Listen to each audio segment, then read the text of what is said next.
attacks. CNN has reached out to Carpenter's lawyer, as well as the local... So Tana don't get to play no more. And March 11th, her journey. National FBI offices for comment. A high-stakes exchange happened today at the G20 foreign ministers meeting, and it wasn't even planned. Secretary of State Antony Blinken and Russia's Foreign Minister Sergei Lavrov met on the sidelines of the summit. Well, you just tell me.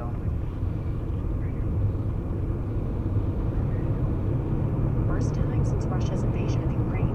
Officials say they only spoke for 10 minutes, but a lot of ground was covered. Here was Secretary Blinken on what they spoke about. I urge Russia to reverse its irresponsible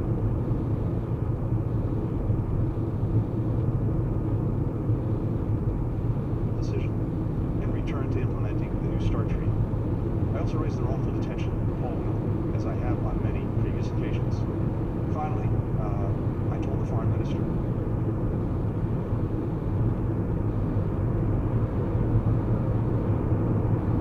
what I and so many others said last week at the United Nations, and what so many G20 foreign ministers said today. End this war of aggression.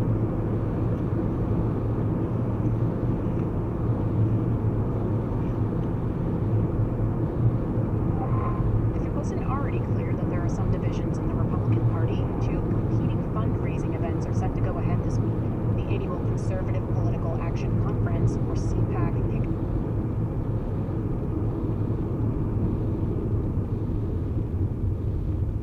kicked off yesterday and will feature former President Donald Trump, who's already thrown his hat in the ring for 2024.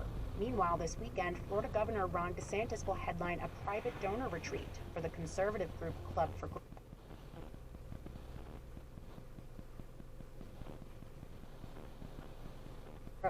DeSantis hasn't officially said he's running yet, but he's expected to make an announcement later this year. CNN political director David Chalian says CPAC isn't what it used to be. I've been covering this conference for years.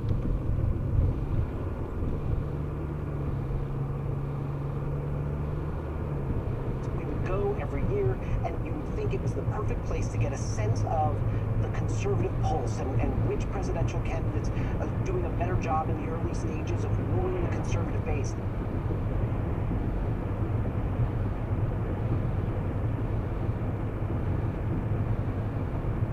But it has become less about a measure of the conservative movement